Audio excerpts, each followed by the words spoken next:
ก็นัดนายแข่งเปียงราคารับหาน้องอยู่ทั้งวันก็นายก็กำไปพบไปหันเมื่อนั้นได้เลยว่ากู้สู่ก็เถิกเงินตั้งเก็บปีอะไรซ้ำเดิมนี้มาพบมาหันน้องคนก็เปียงยิ้มจนเสียติดตัวเนี่ยแต่การสองน้องซ้ำนี้ก็อันหมายหกมาเยอะมายามาให้อันจำตั้งหลังหาน้องเลยพี่ใจอันคือในน้องแต่เป็นสาวเก๋มาอยู่จำให้จำนานสิถูกพักกัดอันคายเฮ้สมัยก็พี่ใจอันคือมาถามมาสองน้องยิ่งปามีก็หักก็เปียงนางแต่นี่ค่ะพี่ใจอันคือไปหาที่นั่นพูดจังนั้นที่ย้อนหักย้อนเปียงที่จริงก็หักก็เปียงอันนั้นเป็นไรเนี่ยแล้วพี่ใจอันคือสมมติว่าพี่ใจอันคือไปเลยมีก็หักก็เปียงก็อันอยู่จำที่คำแรงว่าพี่ใจอันคือหลับมากันเลยก็จังนั้นก็เราหักตั้งเปียงอันปีนี้ปานนี้น้องนั่นเองมีกันวันเหมือนได้มาพบมาทบญากันนี่ก็น้องไปทำไปนี่เลยนะวางว่าลาเย็นวางวันเปียเมื่อนายเลือกที่เกียกสมัยมาทบหันหน้าชั่วขมูมีเงาเมื่อนายเลือก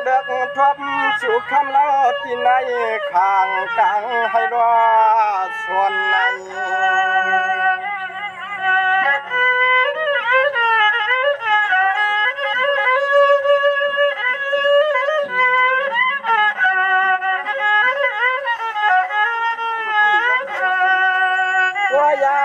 ใจพี่เฮาเตะพังเมื่อมาเลยทับหอบหันนางเชียวชนชุกีไม่ตาหน้าควันแก่พี่เฮาวันก็นางเป็นนูแง่ลูกแง่ปะตังเป็นข้างหลังเป็นแง่ก่อนนอนชันสู่ว่าเราไปมีค่ะพี่แจ้ง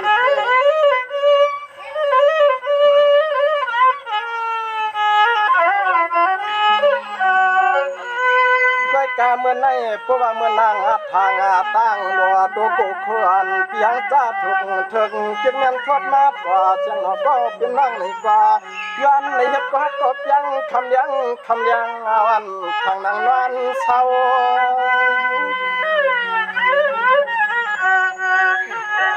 ได้ยินน้องเจ้าเรียบไม่เนี่ย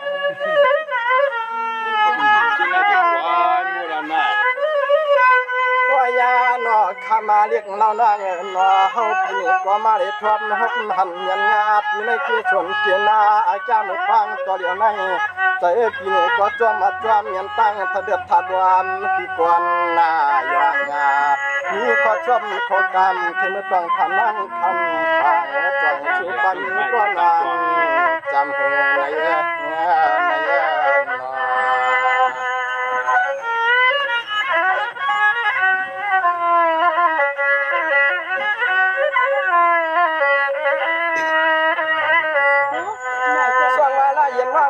เปียนอปนน้องกิมในมีเจ้าเจ้าปนนั้นข้างตะลังเงินเย่ปีก็ห้ามเจนางเย่ก็นอเจ้าเจียกความมาอยู่หอมปีก็นานวัน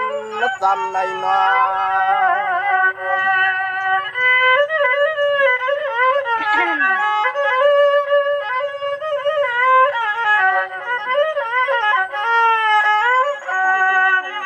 กาลาเย็นนางอันเปียมืออันตันตาขานวันเมื่อในจังอันลาเย็นนางอันปิงเมตตาสัพพวาธนาใจฮักเขาปีเครือทางใจกวนหน้าลำเหือเยาว่าละเอียดละใส่กินให้นาที่จำตับลาปะต่อหาดวงลืม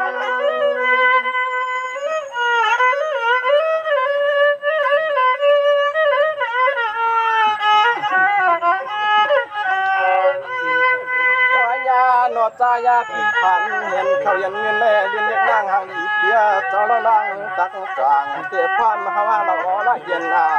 เมื่อปีล้อมยักษ์ไปดูชัวว่ามันติดจันยาบคุกกัดคุณปียักษ์ปีหมวกมันทางกว่าไกวในคุกนึกกับคุณปียักษ์ปีหมวกมันทางกว่าไกวใน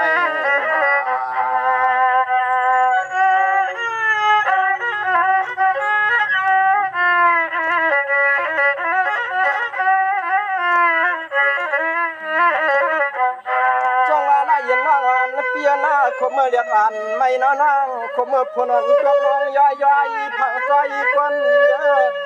จอนพี่จันยินนาขี่จำใจน้องพรผลก็ให้คนจังยอกอ่อนมาให้ตังผลในนา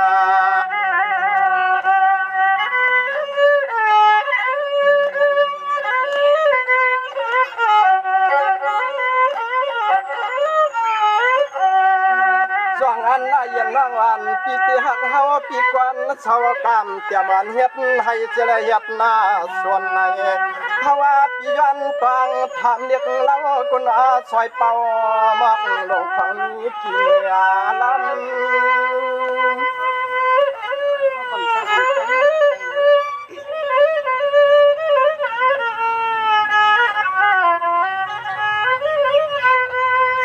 เย็นน้องวันเปียปนน้องปีฮักอยู่มันยาเคยเปลี่ยนเช็ดตาผ้าผูกลุงเมียก็เปลี่ยนปีตามก็อยู่ด้วยนั่นความในฟ้าอันต้นปลายในคือวันที่ชาวตาม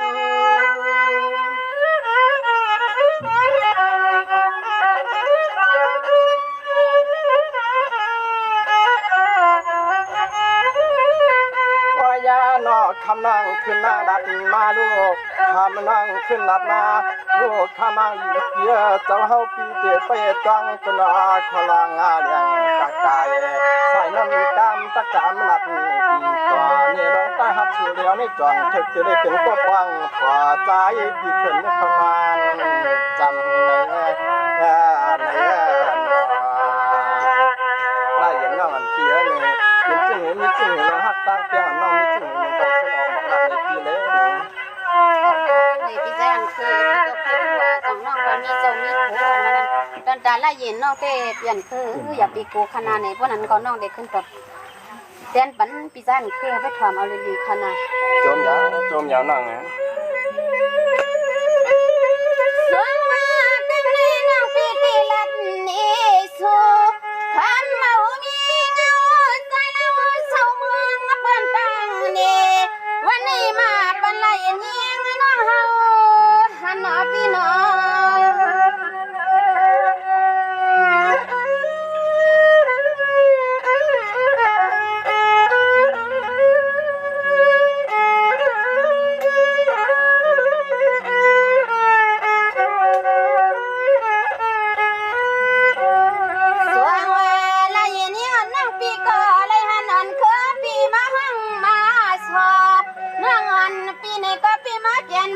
กันเปียวนุ่มนอนลุยงเปิ้นเมืองไกลสุดท้ายมันยังปีมากูกันเรียกคำมาปีไปคืนเพเนคืนปีเนคืนไปทำอยู่นะน้องได้เย็นนะ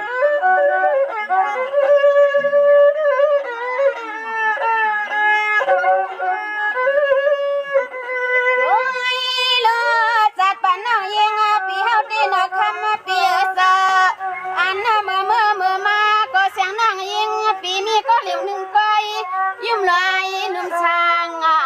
ต่ออะเลน้องยิงปีสุดแต้มใจก้นเกี่ยวเฮ็ดให้เฮ็ดส่วนจองโกนคำปีเฮาละปีก็นอ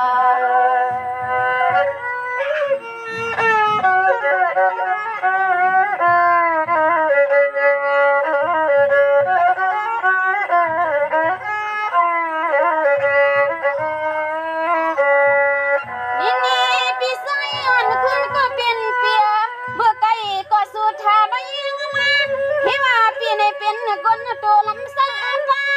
คุยกันตอนยิ่งนักพี่เฮาความใจเป็นลูกมีเลี้ยงสัตว์ที่ลง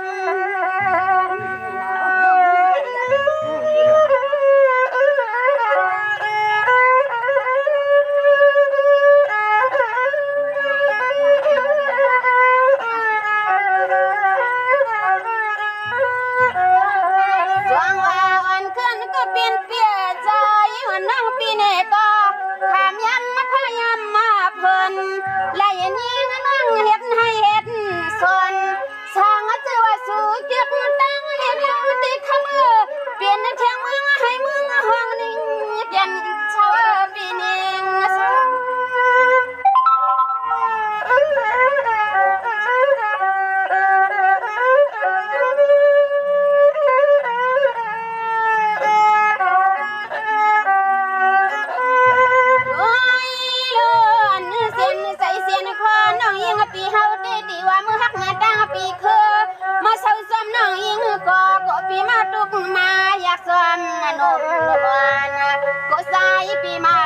เลียดยำพายำเพื่อน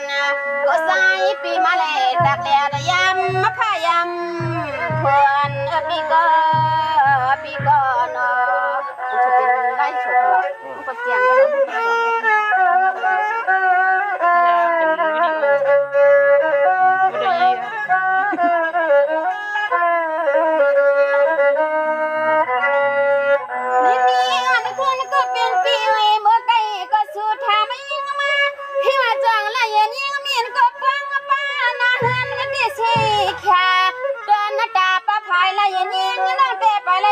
ลูกใส่ผ้าใส่พี่ดำใส่หนอ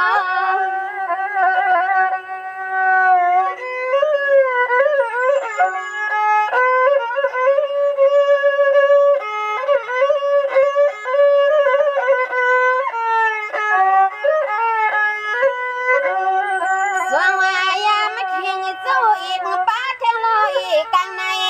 ใส่หนังปีสุดที่สุดม่วงให้ผู้เลยมีหันก็หักก็เปลี่ยนให้ผู้เลยมือเปลี่ยนก็หักแหงนั่นคือ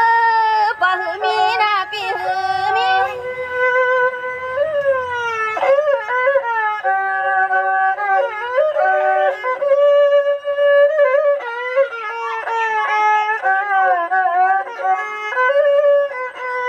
ด้วยลูกก็เป็นเปียสอนตอนเฮาน้องยิงเตะเศร้าก็เหลียวเนืองก้อยยิ้มเลยนุ่มสร้างดออันตอนเฮาน้องยิงปีเตะไปเลยเมื่ออยู่ยอดซ้อนมาลูกชายบนตังอะไรมาว่าเขาไปเจ็บใจในปีว่าเนาะฮัลโหลหรือไม่เยอะล่ะ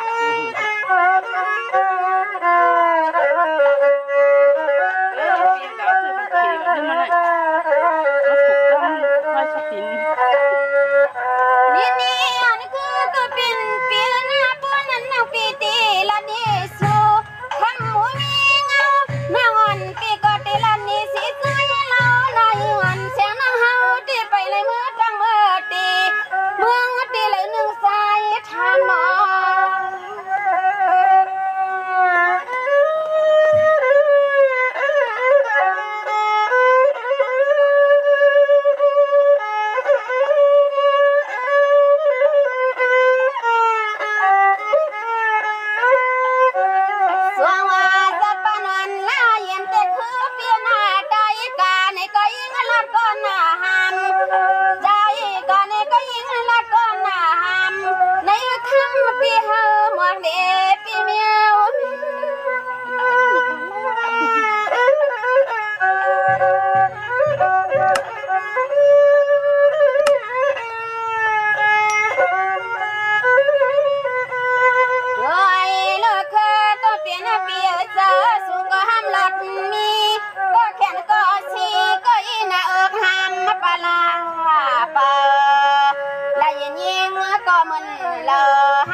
ขอบใจมาชุงพี่น้อง